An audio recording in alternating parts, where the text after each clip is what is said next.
All right, okay.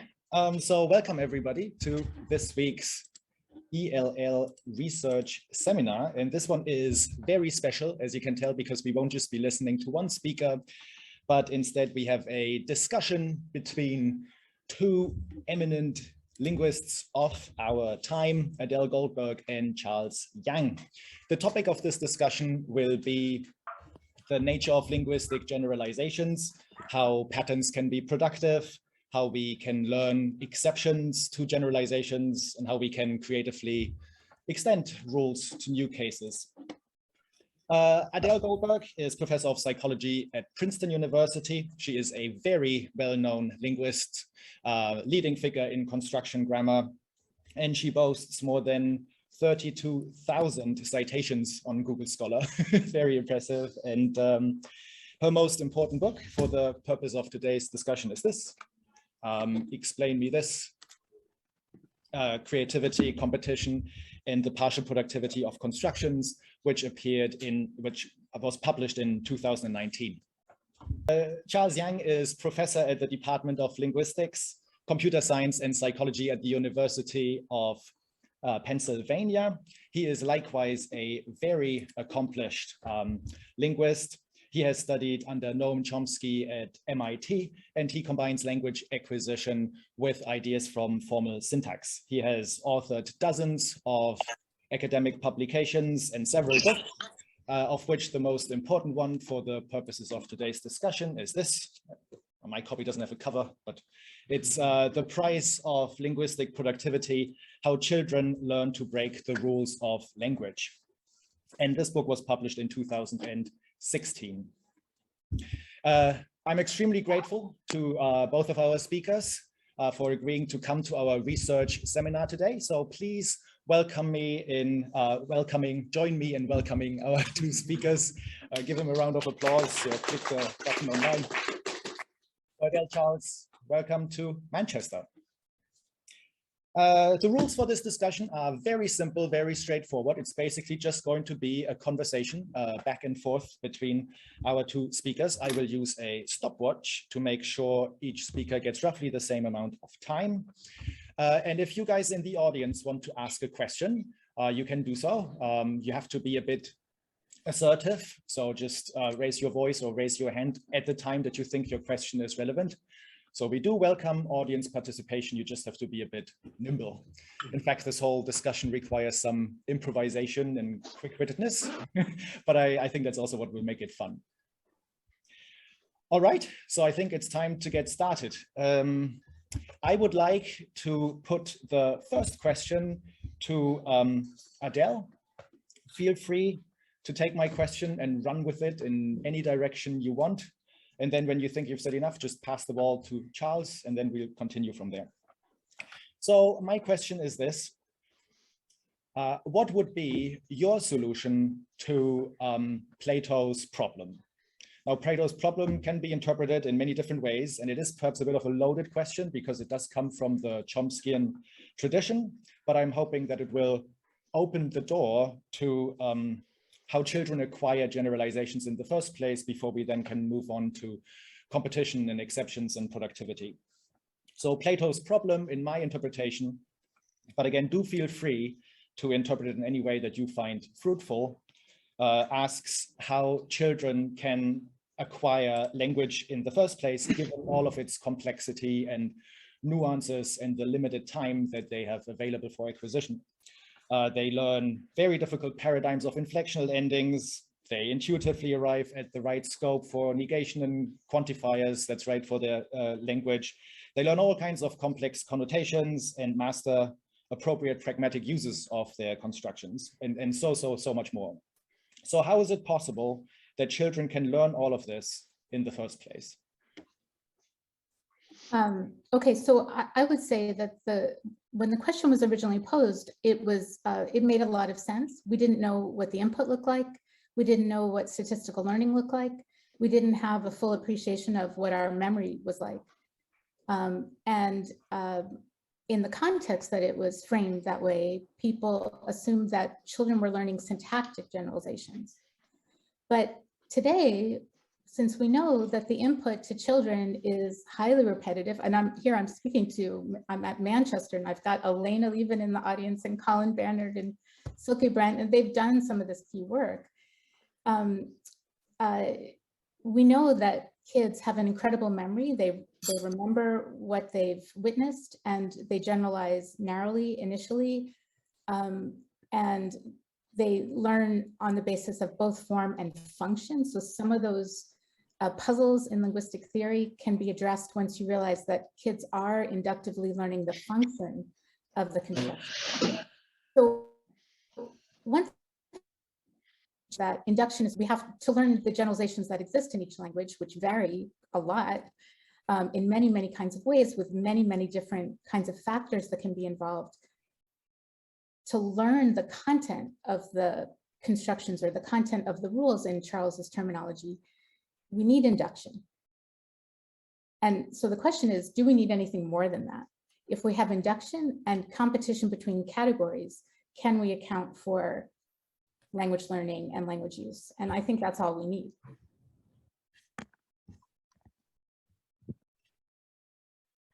So that's all. I don't want to hog the floor, so I'll pass it over to. No, I'm on mute. I think my contribution is very small. I agree with Adele and lots of people that children need to learn from data. And my little piece is really, if you think about back in the days of syntactic structure, Chomsky talks about what's called a decision procedure. Namely, giving a corpus and giving a grammar just to decide whether the grammar is the best grammar for it. And my ambition is a little bit lower. It really is try to say is that giving a corpus and giving a grammar, is a grammar good enough of a grammar for the corpus? This is what the threshold in my work is all about. And it's a separate question, as Chomsky remarked, of how the grammar comes about. So this evaluation, this decision procedure can only operate on a grammar that's already given, right? There are some trivial ways of getting a grammar. You can enumerate all the grammars in the world and so on. And recently we've been doing some work in trying to take some data and automatically construct potential grammars, and then use this model to decide whether grammar is good enough. If it is, life goes on. If not, you make some revisions to it. And hopefully, in the end of the day, at the end of the day, you do learn a grammar that's good enough. And if you don't, you just memorize all the inputs, and again, life goes on. So I think the Plato's problem is a very large one, and I'm really contributing to a tiny piece of it, but it is one that's precise. And I think that's important.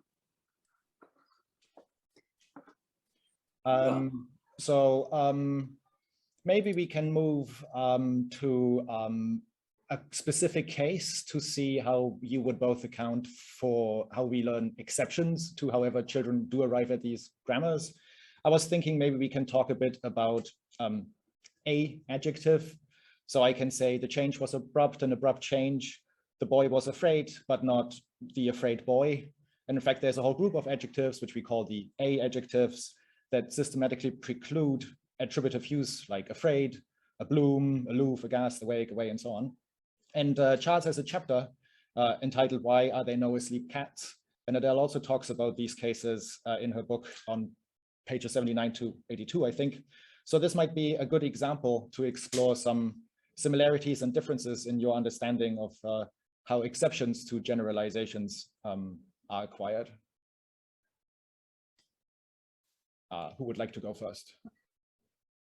I can go first. So, right, so there's a class of A-adjectives. It's not all adjectives that start with an unstressed schwa that behave this way. So it's fine to say the adult man, but it's odd to say the afraid cat. And so the question is, how do people learn this and instead tend to prefer the cat that was afraid? It's a historical artifact. We know why it exists in English. It's because the initial schwa was a preposition, and because when it was a preposition, we don't generally put prepositional phrases before nouns. And so interestingly, the statistics got perpetuated in the input.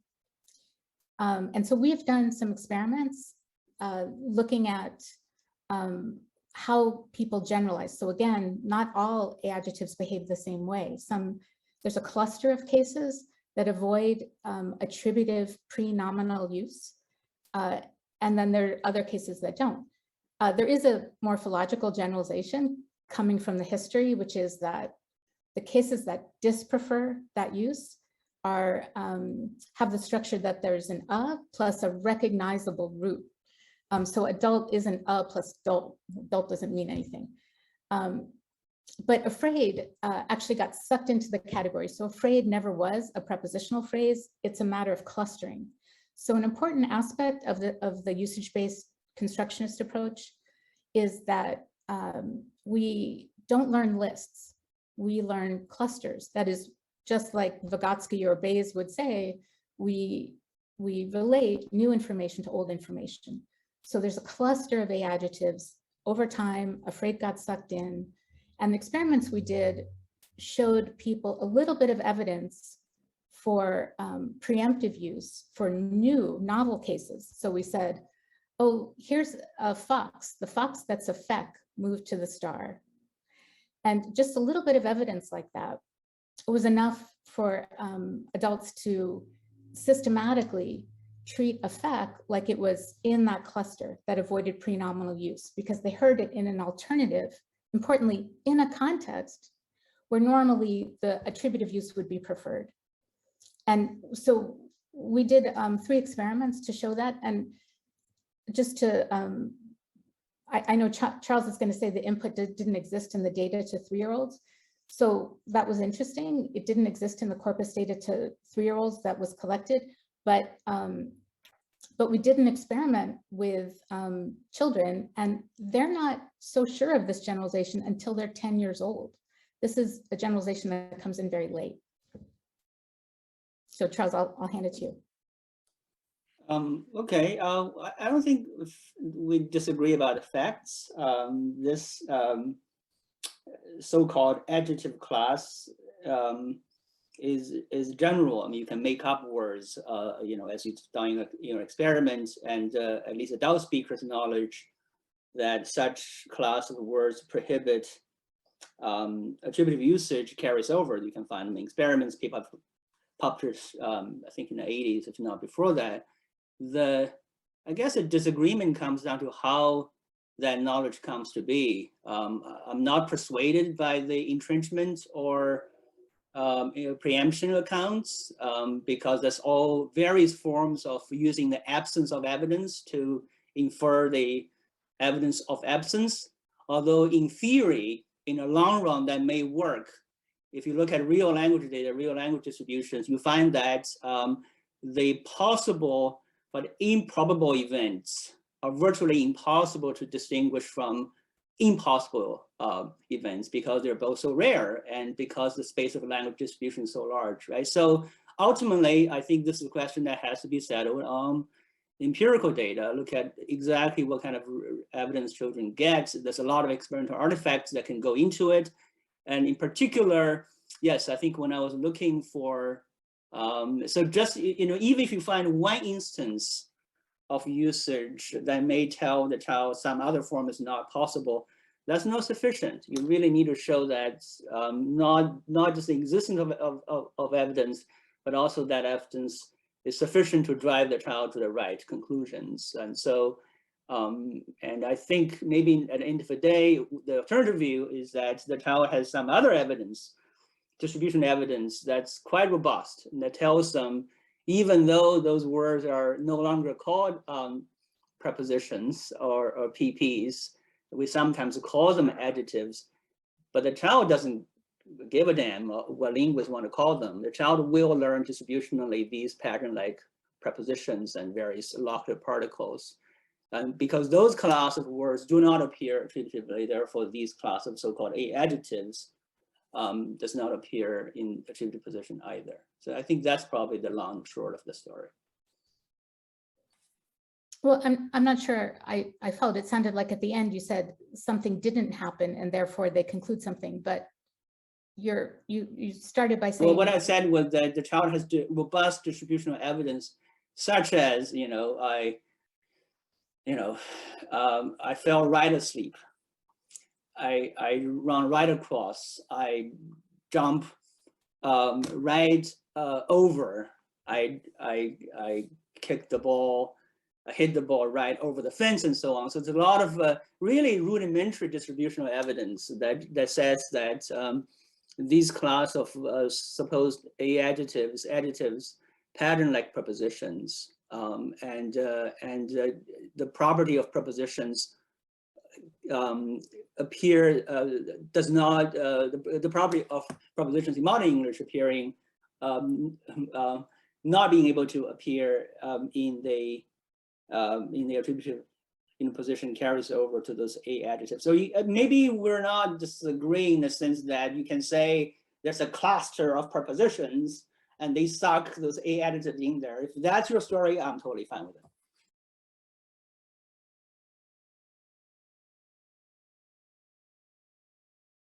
And what I'm provided was a distributional evidence that the equivalence relationship between A-adjectives and prepositions exist. Not only that, they're also sufficient for sucking them in. Okay, I disagree. So this is from a debate we had in 2011, and I looked at the corpus data for those locative adverbs, and they don't systematically occur with the A-adjectives that are A-adjectives. In fact, they occur just as often with normal adjectives. So I don't think that distributional evidence that you suggested, maybe there's other distributional evidence. I mean, I'm actually arguing also with you that there is distributional evidence, but it comes in using those words in the intended context. So for the function of modifying a noun, but not in the predominant form. So let me just say, we know that statistical preemption works. We agree that this is how we have to learn to avoid the word goad in English.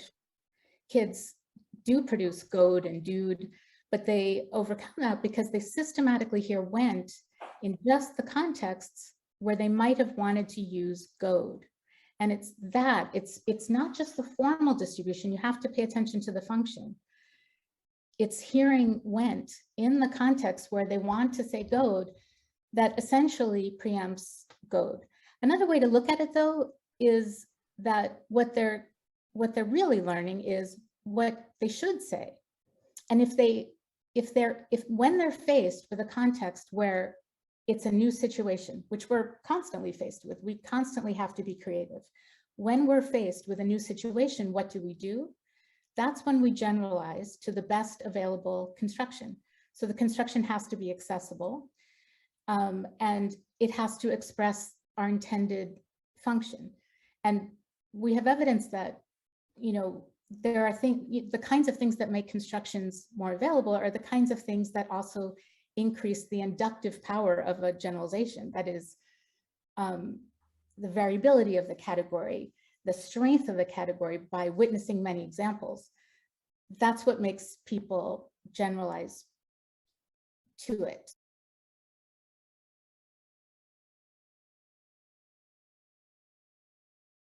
So let me give one other example, because I know Charles has talked about like the classic cases of the plural or the past tense.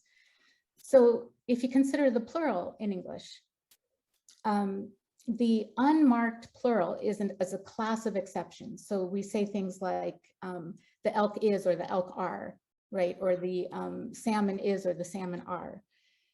It's exceptional, right? Because we all agree that the plural S in English is the regular, the more common generalization. So you would expect, I think, that the unmarked plural shouldn't be productive. And yet, no one would be surprised if I say there's a new kind of fish and it's I don't know, the guaco, and then I start talking about the guaco R. That is, we know that there's this subregularity through induction. We've seen a class of cases and we're not surprised to see a new one. That is, and so children will also produce an unmarked one at a certain age once they're familiar with that category. Well, okay. There's a lot to say there. I don't think I have time for everything. One thing is, I think the go-win case is different. Due to the elsewhere condition, the two forms are mutually are mutually exclusive. In many other cases, the forms are not mutually exclusive. So in your case, you use the usage of those A-adjectives in relative clauses to preempt their usage in attributive usage. If that's true, then an adjective that's only used in attributive position cannot be used in the relative clause, which is transparently not true if you look at the data, because the vast majority of the adjectives never appear in the relative clause to modify now. So that's point one. Point two, I mean, I sort of don't disagree with you that you need some form, there needs to be generalization, that needs to be based on data, but I'm just calling for particular accounts. I mean, I've offered one that's as precise as possible. It's even parameter free. You don't even run simulations. So if you want to come up with an alternative, let's sort of see it, right? The third point, I guess, is that the subregularities exist. That's not in doubt. In fact, we can learn that. And so in a book I wrote, there's various cases of trying to learn subregularities in various morphological and syntactic systems. For instance, the infamous German non-plural system can be done. In my case, I did it by hand because I don't know German. You can discover the subregularities within these classes. And more recently, that system has been implemented. You can take a word list of German plurals, and it's going to turn out the rules for inflectional marking, sensitive to both phonology as well as gender, very much like the way that German linguists have been describing the system there. So subregularities exist, right? They need to be learned, and we have an account of how to learn them. Okay, so we do agree that we need induction, and induction is tricky. There's no good formalization for figuring out which parameters are relevant. No one has. There is one, you know.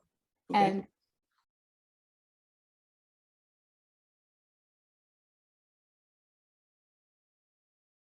well, induction is notoriously tricky, but we need it because you need to care about things like lower trunk wear, or possibly a fish, or ending in ma for the Spanish masculine, or all kinds of unusual things that you have to be prepared for, or you have to be able to pick up on. So we agree you need induction. If we could focus on Charles' particular account, I just want to draw your attention to the two parts of it. So what's here is that the proposal is that children have to figure out the size of a domain, a number for it, and then they need so the tolerance principle you're familiar with, that specifies that you can only have a certain number of exceptions, that the way that was calculated is based on a claim that people serially go through the list of irregulars before they generate regulars. The other part that, Charles, you're saying is the same thing, is sufficiency principle. And it says, and that's your quote there, before the positive evidence is sufficient, that is when the number of rule following cases sits below the sufficiency threshold, learners lexicalize all items and do not generalize before them. And I just want to, I don't know how clear this is, but so if you have, there's another quote, but that says, if your domain size, if kids somehow know that it's 200, there are 200 of this category, and they've witnessed some number of exceptions, well, they have to witness and retain and figure out the number of rule following cases of 162. Think about what they need to do that. In order to calculate that number, 162, they have to remember each rule following case. And then when they hear a new one, they have to check it against all the other rule following cases to know whether they should increase the tally by 1.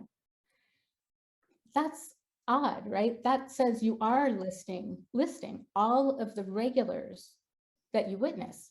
Notice the sufficiency and the tolerance principles add up to the full domain size. So you are remembering everything on this account. Absolutely.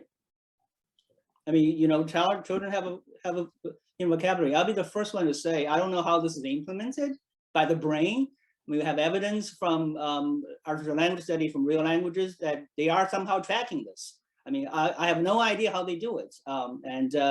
And we also know that a lot of things we don't understand. We've been talking about Raskola-Wagner rule for, I don't know, 50 years before we had even a hint of how the brain implements something as basic as conditioning.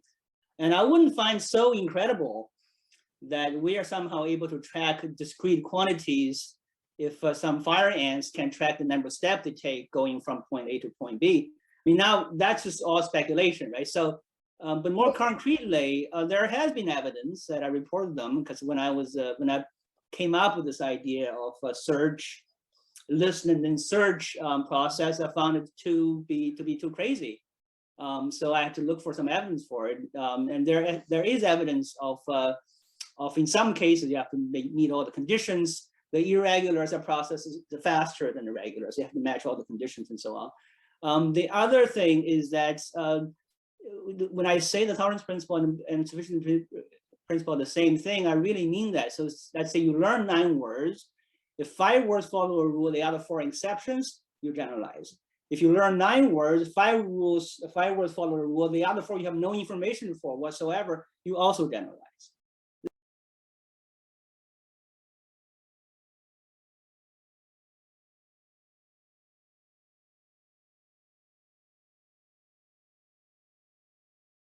It's in that sense, I mean, the 2 principles are exactly the same thing. Okay, so. Okay, so let me respond to that exact point. So, right, you're referring to a paper of yours by Katie Schuler and Alyssa Newport and yourself. And there's a new paper by Amaris Emmond and Rushen Shi from BU a couple of years ago, where they are using French non-Russian learning children, hearing a word order permutation in Russian.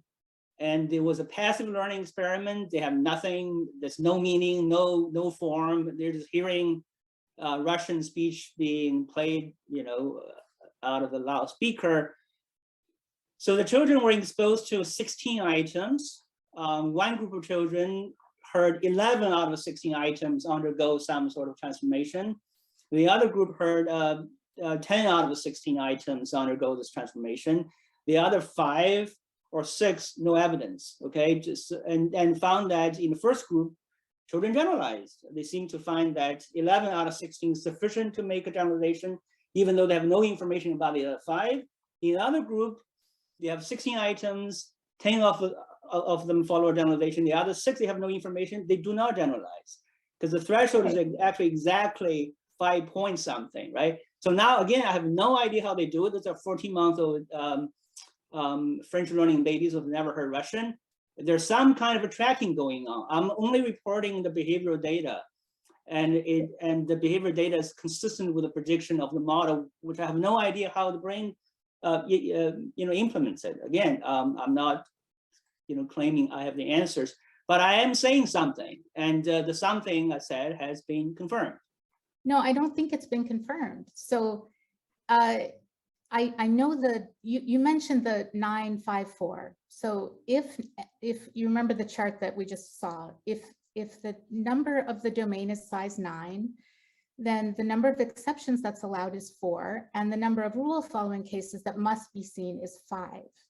You can see 6 is you still learn, right? So 6 would be more than that, right? Well, you don't really see exactly 5. 9. I know. Okay, right. Okay, I just wanted to make sure we. Yeah, of course. If you see more, sure.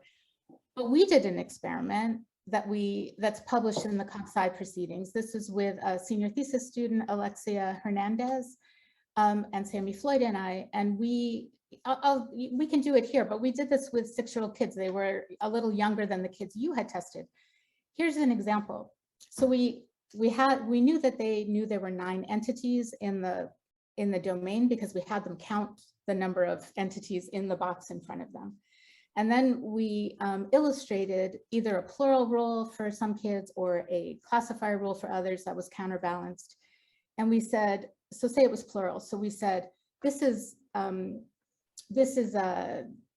monkey here Dax monkeys. Okay, so it was a plural marker.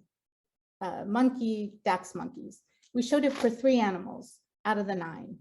We didn't show them anything else. Now the sufficiency principle says you have to have seen 5. But what do you think kids did? They did what you would do. They were ready to use it as a plural, or as they productively use it as a plural or a classifier. And then we did another version which tested the other side. So as Charles said, there are 5 rule following cases, and there were 4 exceptions. What was different from the way we did it was those 4 exceptions all followed the same pattern. So the tolerance principle doesn't say what the exceptions, anything about the exceptions. They're just exceptions to the rule of 5. So 5 and 4. But in our case, there were 2 clusters. There was a cluster of 5 and a cluster of 4. What do you think kids did when they're exposed to that out of the 9? They form, well, okay, so what adults do is they form 2 clusters, right? What kids do is what you've seen in other work by Alyssa Newport and Carla Hetzenkamp. If they have 2 clusters and they don't know how they're conditioned, kids simplify. They just use one or they use the other. But they don't systematically follow the 5 rule as opposed to the 4 rule. So what this goes to show is that it's, I don't disagree, and no one would disagree that if you see more evidence for a generalization, you're more likely to make the generalization, of course.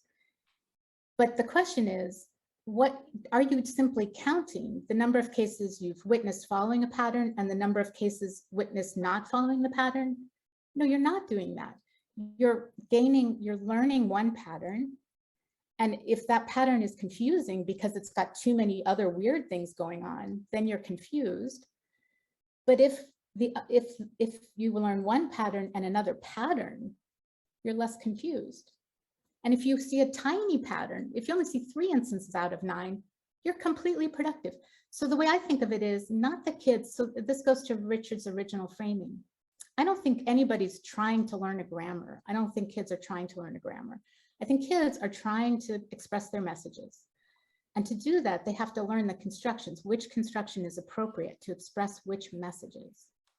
And so they're learning inductively, oh, I've heard this construction used in this context. Oh, I'm in a context that's similar to that context now. I'm going to use that same construction that was appropriate before for that kind of context. Okay, maybe that's what they do. I guess what I have offered is what it counts to be confused, you say, and I give you an answer of exactly how many exceptions would be tolerable so the children are not confused. And when they are confused, they will, as I've discussed elsewhere, but also be implemented. When the child fails to find a rule within the set of words, they're confused, they'll be prompted to subdivide the lexicon into various parts, and the search procedure continues recursively. I have to look at the experiments you've done, so to see exactly what's going on there. But one of the things I thought was always useful to do is to have a case where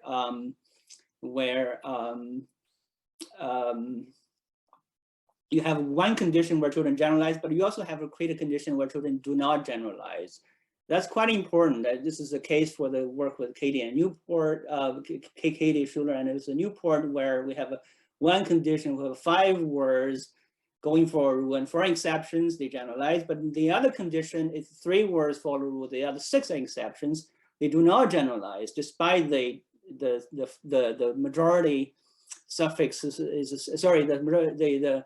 the main suffix still has higher token frequencies. This is also the work in Rushen's and Emery's experiments, where they have 11 out of 16 condition, then 10 out of 16 condition. 11 out of 16 they generalize, 10 out of 16 they don't generalize.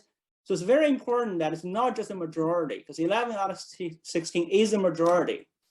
Even 9 out of 16 is a majority, but the proposal is that just mere majority isn't enough. It's really a supermajority, and the majority, the proportion of the majority to guarantee productivity It does not increase linearly. I mean, there's a lot of things I don't understand about this principle, but it's really it's a logarithmic threshold, right? So proportionally speaking, when you're learning 9 words, you can deal with more exceptions than when you're learning 16 words. Well, you're right. You're capitalizing on an important fact about language, which I totally agree with, which is that the language operates on a logarithmic scale, as a lot of reasoning does, no doubt, which means that when you're dealing with a small group, small numbers make a difference. When you're dealing with a big group, small numbers make much less of a difference. It gets squashed at the high numbers. That's what logs do. We know that log frequency of words is what's relevant. So the fact that there's a natural log in the numbers is not crazy. I agree with you, but it's not true that you need a supermajority, because in our experiment, and I think it's clear when you think about it, and this is also why the sufficiency principle does not follow from the tolerance principle. If you have a set of 9, the supermajority that you require by your calculation is 5. We only gave kids 3. They were very young kids. They were 5 years old. We give them 3. They generalize perfectly, like 90%. Is this the? I think I haven't read the paper, but is this one of the cases where I think I heard someone talking about it? Is that a memory? Are you really showing a memory effect if children are immediately tested, afterwards? It's really just a memory effect rather than giving them a period of time when they can consolidate the vocabulary. In some cases, some things we've done, I think Katie tested their vocabulary after the learning, the non-learning. So there's, the priming effect is going to be there, right? So you really want to. So again, I haven't read the paper, but I would like to take a look at it and to see exactly where the paradigms that you did and Katie and Lisa did are different or the same. We modeled it exactly on your paradigm. Again, the difference was what the exceptions were doing, or whether there were exceptions. So, I have to take a look, but I, as stated, certainly in my and my colleagues' work, including the computer programs, we have implemented tolerance principle and the sufficiency principle, the same thing. It's really generalizing from whether you have seen sufficiently large amount of positive evidence. Okay, but if you agree with the statement that you're remembering the domain size is whatever it is, n, and you're remembering all the exceptions and all of the rule following cases, what's the benefit? The benefit is it enables you to do the tolerance calculation. No, but if really to form generalization, you really need to quantify the amount of evidence, right? I think in any theory there will be some kind of bean counting. This is one kind of bean counting. If you look at, as far as I know, all the other models of bean counting are much more complicated. They not only track type frequency, they also track token frequency. In some cases, there are lots of hyperparameters you have to tune. And if you want to do bean counting, I think this is the simplest model of bean counting. Okay, well, I could be wrong. Okay? We don't do bean counting. So frequencies matter. Frequencies matter for sure, and type frequency in the sense of variability matters, but it's a matter of strengthening the memories. So it's not a matter of counting, because as the spirit of the logarithmic observation, right, is that once you've seen 1,000 examples, seeing one more doesn't make much of a difference. You don't really need to tally it up to 1001. It's just strong. It's a strong memory. And so the additional increase is small. But the difference between something once or twice makes a big difference, right? So okay. I think we can maybe I'll make a brief comment here. Maybe we can move on to another topic. First of all, this log relation is not stipulated. It's derived. It's mathematically derived. So that's point one. Point two, the kind of logarithmic effect we see in perceptions in Weber's law and so on in some other domains is rather approximate. Okay, it's fairly rough. Whereas in the case of say 11 out of 16 and 10 out of 16, that ratio estimation is virtually impossible to do in the standard approximate number system task, right? So exactly how children keep track of this, again, I have no idea, but it's not the same as your standard Weber's law like effect there, where some sort of a rough and tumble way of differentiating magnitude would be sufficient. This is actually seemed to be a very precise way of counting differences. Again, I have no idea how this is done, but they seem to be doing it. Well, I have to just disagree. I mean, the experimental evidence that you've shown, and I saw this also like in David Adger's an abstract, people say it's evidence in favor of a tolerance principle, but what they're really saying is, what the facts are that if you have more positive evidence, you're more likely to generalize than if you have less. I mean, I agree, but we're going to do a little bit better than that, right? A little bit better than saying more evidence.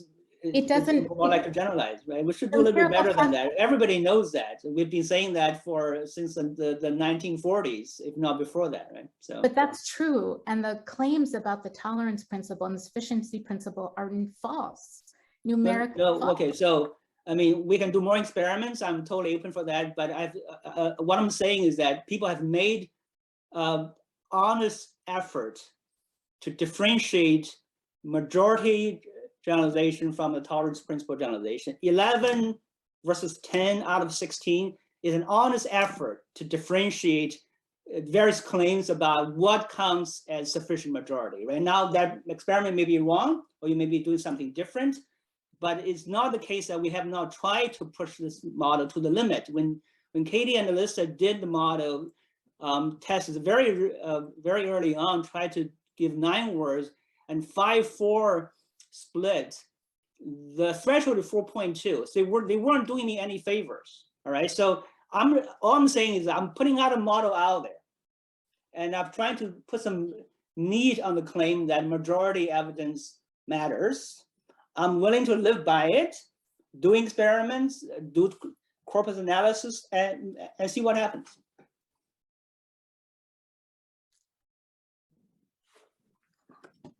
Can I interrupt for a little second? Sure. Yes, of course. Yeah. So Adele, sorry, I'm out in the street on my phone, so there might be traffic. So Adele, in your experiment, when you the 3-9 versus 4-9 case, right? Did you actually give them 9 words, or did you just show them 9 objects? No, we had them count each of the animals and name each of the animals. So they said they named them all, and then we said how many are they, and they had to count to 9. They were all in a box in front of them, and then we showed them what happened with 3 of them. So what you've got there is explicit memory, as opposed to, I guess, what Charles's mechanism does, which doesn't work off of explicit memory, right? It works in terms of what you've encountered and how the logarithmic scale connects to each bit that you've encountered as you encounter the actual rule case. That is, the fact you're seeing it in the singular, the fact you're seeing it in the plural. Is that the difference, or have I kind of got this wrong? I really don't think so, because the paradigm, we modeled it exactly on the way that experiment was done. Okay, thanks for it. Yeah, that's useful to know. I just couldn't quite follow from the presentation, but that's good. Yeah, no, thank you. Yeah.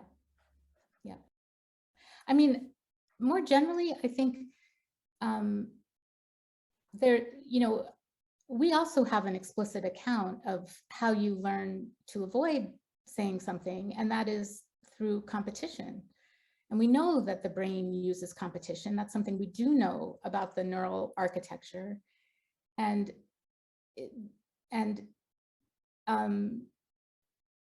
so it's not that we don't have a way to learn what not to say, essentially. There are 2 competing accounts, and there's empirical evidence. And when I look at the empirical evidence, so there's a nice work by Mijing Ma, I think, let me double check I'm getting her name right, from New York, Columbia. So she looked at the regular past tense in the Manchester dense corpus. So the dense corpus is really nice because it may not capture absolutely everything, but it captures a lot because it's not just, you know, an hour or two a week. And this is the Fraser, who was 2.5, when he produced his first regular overgeneralization of the past tense. So that's a sign that he's productive with that. And what she finds is that at that point, he had a total of 251 verbs. 55 of those were exceptions. And so when you do the subtraction, it's clear that he had 196 rule following cases. But the sufficiency principle predicts that he should have 315 rule following cases before he becomes productive. So, you know, there is evidence, again, the kind of experiments that Charles is citing show that when you have more positive evidence, you're more likely to generalize. Again, like Charles says, nobody doubts that. We all know that. The question is, do those very precise, very specific numbers work? That there's not good evidence for. You know, our experiments, this experiment, and another case is the double object construction. So you have a nice paper with Sylvina Montreuil, and but the conclusion is that the double object construction in English is not productive because it failed if it has too many exceptions. But it is productive in English, as like Ben Umbridge has shown with nonsense verbs, and you can see with examples online, like she vultured herself some fries, or Deutsche Bank kept shoveling him money. It is productive. So, you know, the numbers, they're precise, but if they worked, it would be great, but they don't work. Let me just briefly comment, right? If the matrix, I love the matrix corpus is really dense, but unless if the matrix corpus captures every word the child knows, every verb the child knows, and they still come, which is I don't think is the case, and then that counts from the corpus is at best the best one can do to test the principle using naturalistic production data. That's why this experiments where you can control exactly how many items the child exposes is very important. And the other thing is that the dative construction, you know, here's a case where my view is that a complete theory of language is difficult to even imagine, right? So, but there's a less ambitious things we can do. So, for instance, if you look at all the transfer of possession verbs in English, yeah, it's nowhere near the ratio of productivity. If you were you're willing to subdivide, and in fact, if you noted before, if you look at monosyllabic verbs versus polysyllabic verbs, you find that for monosyllabic verbs, the threshold, the productivity threshold is met. But that all depends if a learner is paying attention to that number of syllable as a feature, right? Some people may do that, some people may not. I mean, so that is a theory about human behavior that's beyond anyone's wildest imagination to have a total, theory of that. I've also had, there are people who've noticed that in a double object construction, right? There is a semantic class known as telecommunication verbs like email, fax, and so on.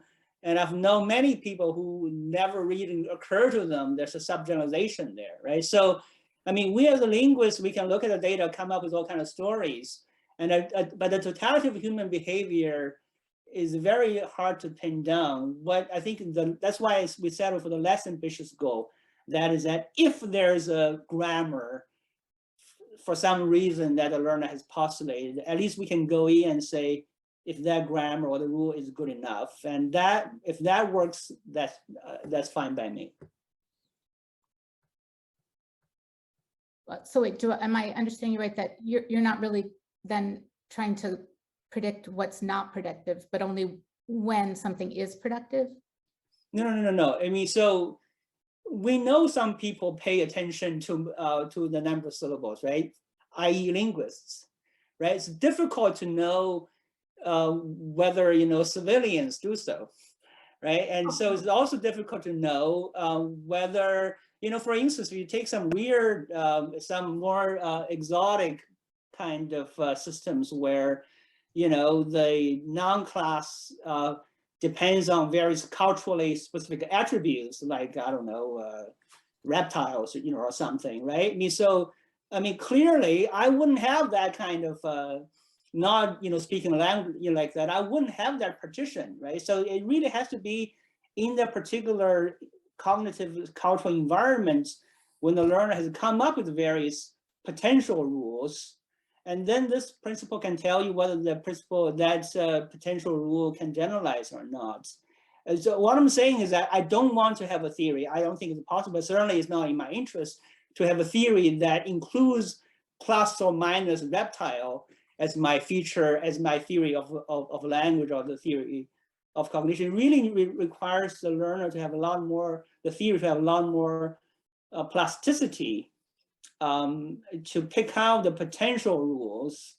And again, my less ambitious answer is to see once the potential rule has been postulated, whether this rule is good enough.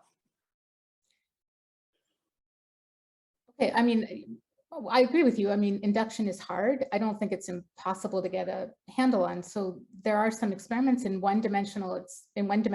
It's clear how the distribution works. There's work by Tom Griffiths and Josh Tannenbaum. And I had a student, Lars Suttle, and I, who did work in 2 dimensions and found that we actually found evidence in support of a type of induction that was already argued for in the general conceptual domain by Dan Osherson. The notion is coverage, basically that the idea is that you represent the instances you witness, and then for a new case, the question is, does it fit the category that would be needed to include the new instance and the cluster of previously attested examples? And you want to know, to answer that question, you want to know how much white space is there. So I have a slide on that. Yeah, right. So we had, we exposed people to a nonsense language. You don't have to read these little things. You just want to see the idea. They were systematically either 3 different verb classes. It was a nonsense construction. We didn't give them any particular meaning for it, but we asked them, this language, Zarkoshian, they can say these sentences. How likely do you think it is that they can also say this? And so the question was, can they generalize? And the how likely is it that they can say this is the item in red. And we, what's the distances there are intended to be the semantic distances. And what you can see is that, so B, which you might guess, is the most likely to generalize. People are most secure in their generalization because there are a fair number of cases and they're fairly variable, and the potential coinage is in the right ballpark. Whereas in D, the comparison between B and D, the examples that have been attested are exactly the same. The difference is that in D, the potential coinage is really different. And there, you don't have good coverage, meaning there's a lot of white space on the image. And so people were much less sure of generalizing. The point being, it's a combination of semantic similarity, variability, and type frequency that predicts induction. You can do this for a 2-dimensional space.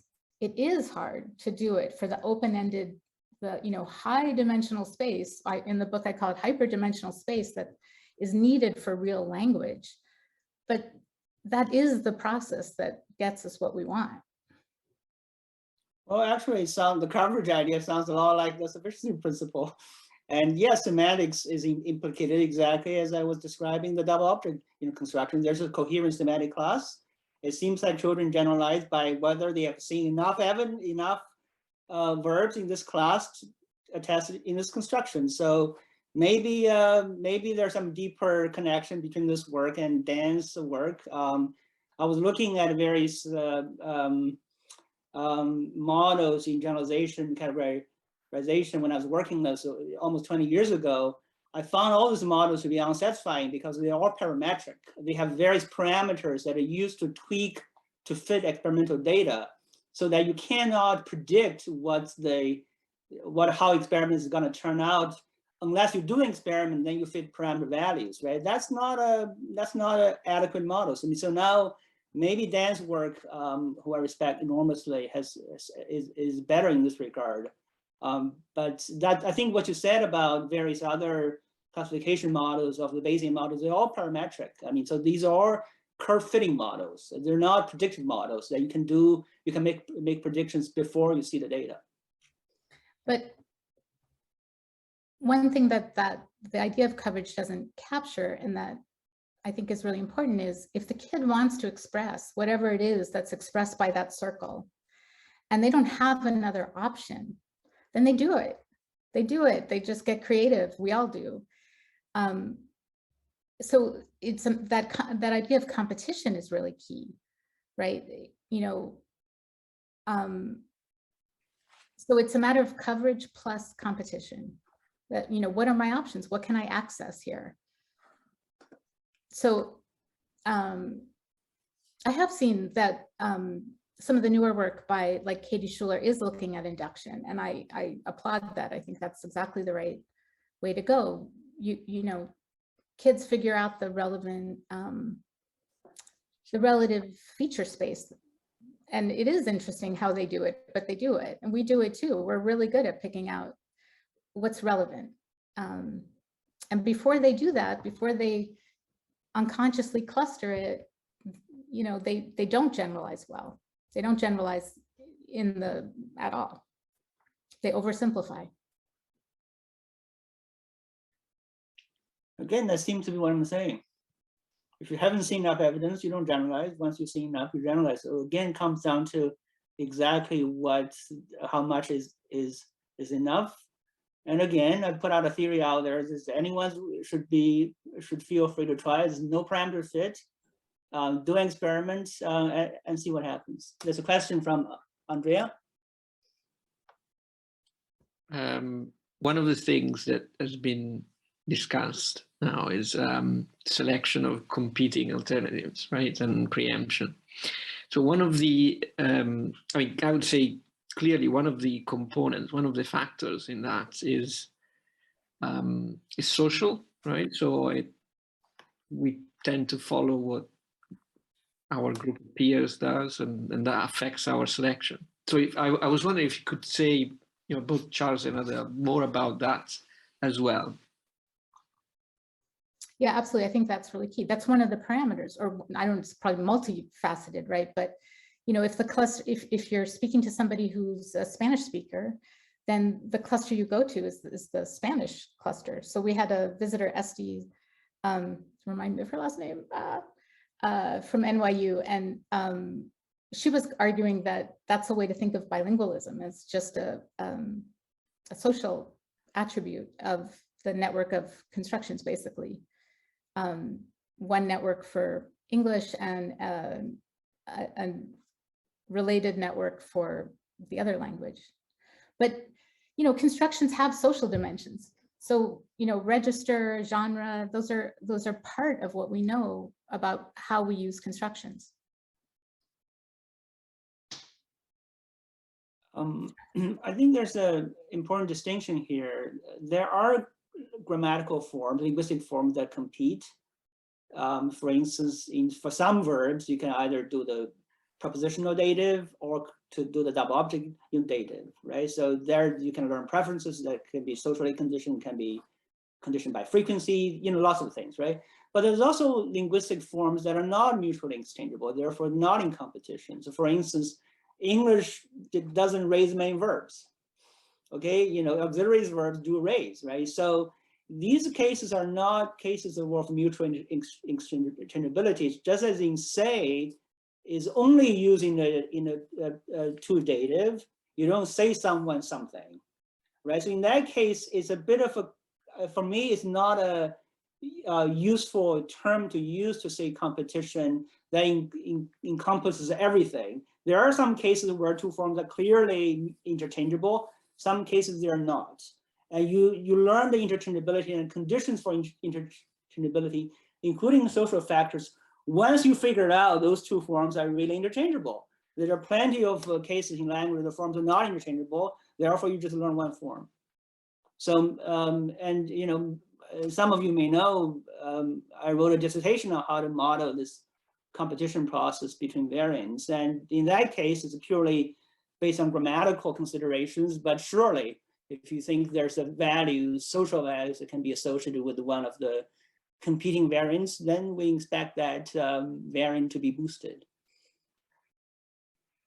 So I'm not sure what it means to say that they're conditioning factors, but they're interchangeable. I mean, I would say the double object and the two dative are not interchangeable. They occur in different discourse contexts. But for the verbs that only occur in the two dative, we've seen them used in the two dative with the discourse properties that are more, that would normally welcome the double object construction. And that's when you get the preemptive, that's the preemptive kind of exposure. The real interesting thing is that how come children say it? They never hear the say in the double object. Say is about the most frequent double object verb, dative verbs out there, yet children say it. So if you can't, if that, I mean, there's lots of others, right? I mean, I you know, going back to Melissa Bowerman's work, I whisper you a story, I deliver you a bunch of pieces and so on. And these forms are exclusively heard in one form. Somehow they did not seem to prevent the other form from, from happening, right? So those are cases where if you can't do say, the most frequent verb, if you can't preempt that, I don't know what can be preempted. In fact, I think Melissa and Bill Croft have a very critical paper on this preemption effect in one of the, I think one of the volumes that came out of the AMPI at some point. So, right. So we've addressed it. They and also Steve Pinker argued that it can't be preempted. Preemption can't work because when you're talking about grammatical forms, because they do have different conditioning factors. So we all agree they do have different conditioning factors, but it takes time for kids to learn those. And before they learn those, they don't understand what predicts what. And so, until they restrict the double object construction appropriately, they wouldn't know that hearing she said something to him is actually a preemptive use of said, because with any other verb, you'd be much more likely to say, like, tell me something, give me something, but you would say something to me instead. So kids, it takes time to learn the conditioning factors, to learn the generalizations, to appropriately induct the constructional generalizations. That doesn't happen instantly. That's why kids are initially conservative in their generalizations. But once they're not, they're saying, I said you something, so they're not conservative. I'm sorry, right. No, you're right. I mean, they're conservative in other contexts where they're not generalizing appropriately is the point. So sometimes they overgeneralize or they simplify, like in the Hudson-Kamen Newport findings, right? We also have evidence on exactly that, where we give them two determiners that are conditioned, but they don't understand the conditioning. So what do they do instead? They just use one. So you can call that generalizing, but they're not generalizing the way the adult language generalizes. So they're simplifying. They haven't learned the inductive category yet. But as they do, they back off. Then they understand what the preemptive exposure is. Well, our time is slowly coming to the end. I think maybe we can ask another question or hear another question from the audience. I think that would be quite interesting. And then we have a chance, maybe two questions, and then we can wrap it up. How does that sound? So let's see, anybody from the participants who would like to ask another question for our speakers? Rachid Sagruni. Yes, actually, this is not a question, it's a comment, and it pertains to the model of Charles Yang, which I'm testing on a set of data related to Tunisian Arabic and what you call a diglossic lexicon. Throughout the 4 years I've been working on this, I noticed that the hardest part, and I agree with Charles in this respect, is you need to, if you are working on data like this, it's not an experiment, you need to be very, very careful about identifying the positive instances and especially the exceptions. I think that's where probably the confusion that this model doesn't work is the problem of identifying what is considered an exception. Is exception only in form or also exception in form and meaning? So from my work so far, I see that with respect to applying the tolerance principle, I think applying it when it's not an instance of an experiment, one has to be careful as to the proper identification of exceptions. Thank you. Thank you. Right. As a good point, a student of mine here has applied the principle to analysis of the notorious broken plural problem in Arabic, and was able to identify a couple of so-called broken plural forms that turn out to be productive. So maybe you should talk to each other. It'd be a terrifically interesting topic to look into. I certainly agree with you, right? You need to be very precise about how to count, because this game lives and dies by the number. It is interesting that to identify an exception, what you're really seeing is it works this way, it doesn't work that way. And to recognize it as an exception. But that's really the logic of preemption too, right? It works this way, it doesn't work that way. Right. I'm not sure there's a difference in. I didn't say we disagree on everything, Adele. So once you define a rule that applies to a domain, then of course the items to which this rule does not apply become the exception, right? So the question is really how the appropriate generalization is discovered by the learner. But how do you identify the exception? So you have the rule, and then you don't see it working a different way, but you don't see it working that way. But let's say you have a rule that says if X, then do Y, and then you look at all the words in your lexicon that meet the condition X. You see how many of them do X, do Y, and how many of them, of them don't. That's how it's done. So it's pure, as I said, pure bin counting. I think there's a question from Michael Player. Yes, Michael, go ahead. Yeah, hey, thanks a lot. Quick question. So at the beginning, Charles said that the way Chomsky talked about Plato's problem was essentially a decision procedure, which grammar to fit onto the data. My question kind of for both of you would be, where do the grammars come from? Where do the grammars come from? Yeah, I brought this up, so maybe I should take a stab at this first. So Chomsky talked about several procedures. One is called a discovery procedure. Give a corpus, give me a grammar. The second one is called a decision procedure. Given a corpus and given a grammar, decide this grammar is the best grammar for it. So there I depart from his view and I say, you don't need to find the best grammar, you only need to find a good enough grammar. Now the question is, where does the grammar come from? Right, so he was very clear that he's, for a decision procedure problem, you don't worry about where the grammar has come from. It's as if the grammar is given.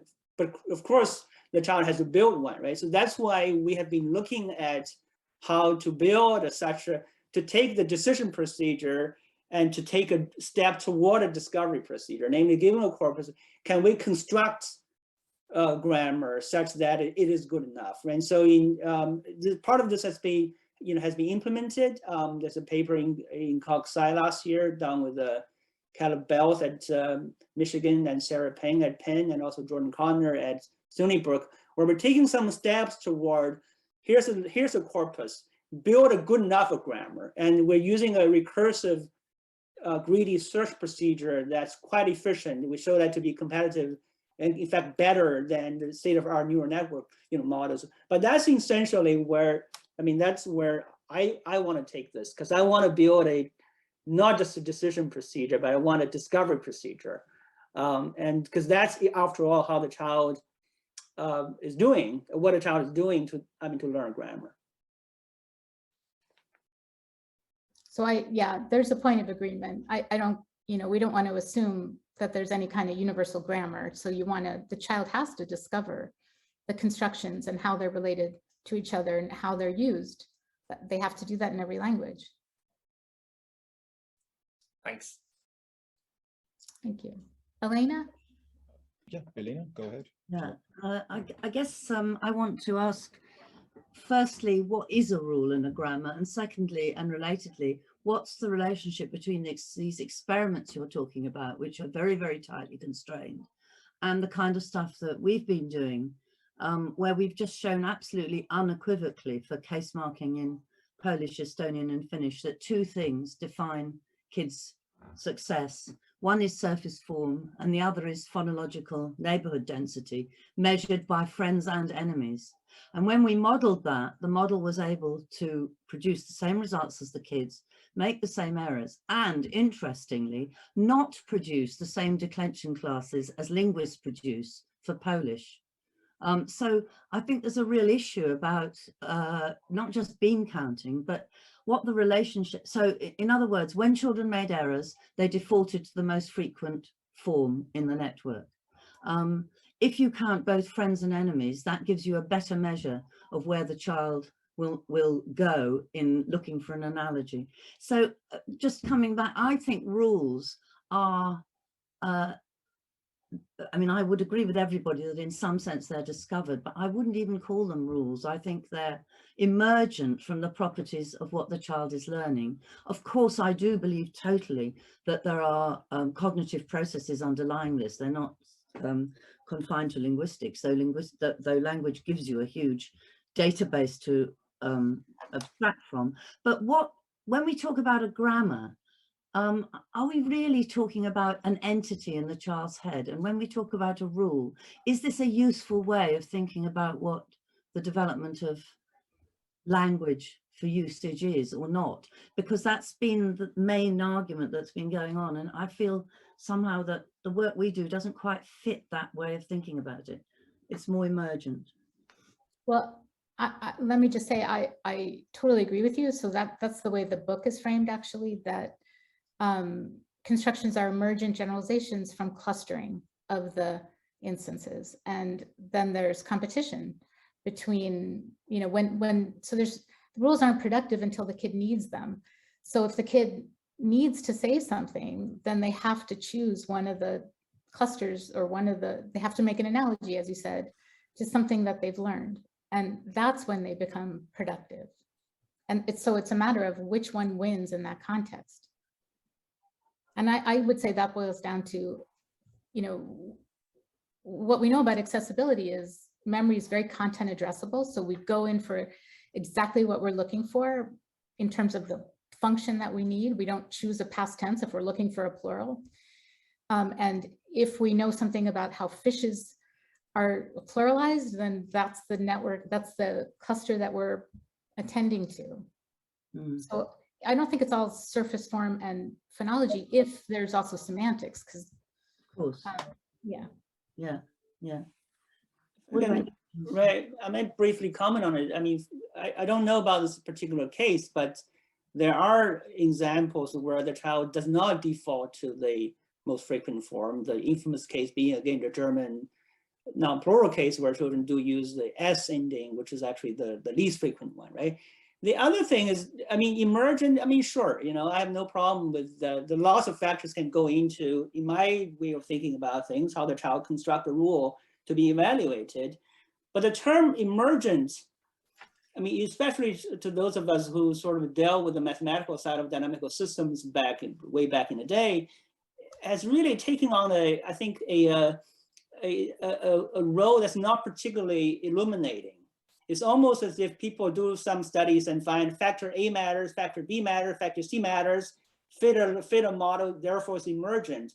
I think we need to articulate the processes in a more precise way, because otherwise, everything is emergent, right? It's not everything matters, but that's not saying much, right? So I would actually want to see a finer articulation of the causal mechanisms such that something emerges, rather than saying, well, they emerge. Well, hang on a second. First of all, there are factors, surface form, frequency, phonological, neighborhood density, carefully measured. Secondly, they go into a model which chucks out the same thing that the kids do.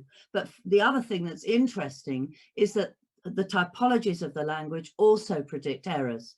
So stem changes in Finnish, homophony and syncretism. So I think you're giving us a slightly under a specified way in which we do it. It's not that it's emergent hand wave, it's emergent as a result of these precise factors which differ as a function of frequency, analogy, and the typology of the language. And those are real things that linguists are interested in. One thing I do want to agree with you is that sometimes we may find that humans or children do different things from the way linguists have been describing them, in which case we say the kids are right, the linguists are wrong. Okay. Yeah, that's a good point. I think that's fair. Because linguists can overfit, just like any machine learning model, we can overfit. Right. I thought maybe we can finish up with some sort of positive outlook. I would like you to get to learn from each other, some growth, making our theory better, learning from each other. So the last question for both of you would be if you can point to someone in your opponent's theories that you like, that you can learn from, that you could maybe incorporate into your own ways of thinking. I was thinking maybe for Charles, in your theory, you say, for instance, for past tense verbs, you go through a list of irregular verbs that's ordered by frequency. But Adele says, and I quote, "We do not learn lists of exceptions, but we instead learn rich interconnected networks." And I find, given the evidence, networks more convincing in this case. Would it not be quite simple to just tweak the mathematics to traverse a network rather than going through a list? I think that would preserve the essence of your theory, but at least in this tiny bit, make it address some of the criticism. More palatable. Well, I don't find the list processing to be difficult to imagine at all. I mean, one of the strongest effects in psychology is a Sternberg memory scan model, which is really a list. It's a perfect line. It doesn't get much better, than that. On the other hand, I did try to analyze, for instance, let's not search through a list. Let's actually search through a tree. As a sort of dynamically organized search tree that optimizes for access time. That's the mathematical analysis of that, it seems to be intractable to me. And so this is 20 years ago. So I just opted for the Simpsons model. That's mathematically tractable. I mean, I had help. The proof was done by Sam Gutman. But I was aware of these concerns. I mean, as I said, I was rather surprised to see evidence for serial search. But I would say, maybe more generally, it's not about this particular tolerance principle per se. I really, just more possibly, I have learned a lot from folks on the other side. All right. So I remember organizing a workshop on usage-based versus generative-based approaches to learning. I think Adele invited Mike Tomasello, everybody. And I found they're really talking across each other. And I was actually particularly interested in why children go through this initial stage of not generalizing and then eventually generalizing. And so that's, of course, what the usage-based folks were talking about, right? So I learned a lot from them. I know that there's people out there who care about this, the very same problem. And eventually, of course, kids have to go beyond the usage-based stage to truly generalize. It also made me to look at the initial usage-based stage data more carefully. So I did some work on determiners.